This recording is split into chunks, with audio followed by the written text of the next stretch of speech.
Hello friends, good morning. Good morning. মুখে ভরা আছে লবঙ্গ।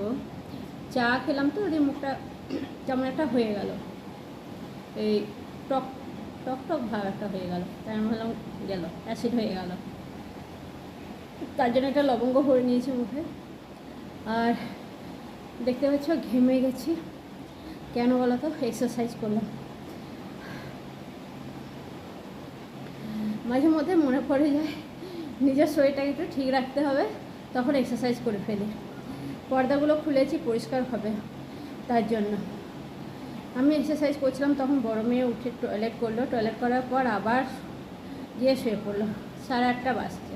8:30 মানে হচ্ছে মধ্যরাত ওদের। আরে উঠে পর কী করবো মা, এত তাড়াতাড়ি উঠে তো সেই ফোনই দেখবো। হ্যাঁ হ্যাঁ, ফোন দেখা ছাড়া কোনো কাজ নাই। আবার শুয়েছে দিয়ে। আর যাই হোক, এখন আমি একটু, এখন যাব না, বাইরে যাব, বাইরে যাব। কতগুলো শাড়ি আছে, ব্লাউজ আছে, সেগুলো একটু, ব্লাউজগুলো তো ঠিক করতে দিয়েছি, শাড়ি আছে, শাড়িগুলো একটু পিকো করতে নিয়ে যাব। আর ফলস পাড় আমি লাগাই না শাড়ির মধ্যে, পিকোটাই করি। আর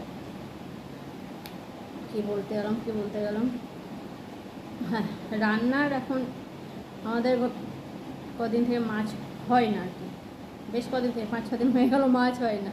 তা আজকে আমাকে ওর বলতেও মনে নাই ওর বাবাকে যে মাছ এনে দাও, চলে গেছে মর্নিং স্কুল এখন চলছে বলে, স্কুল চলে গেছে।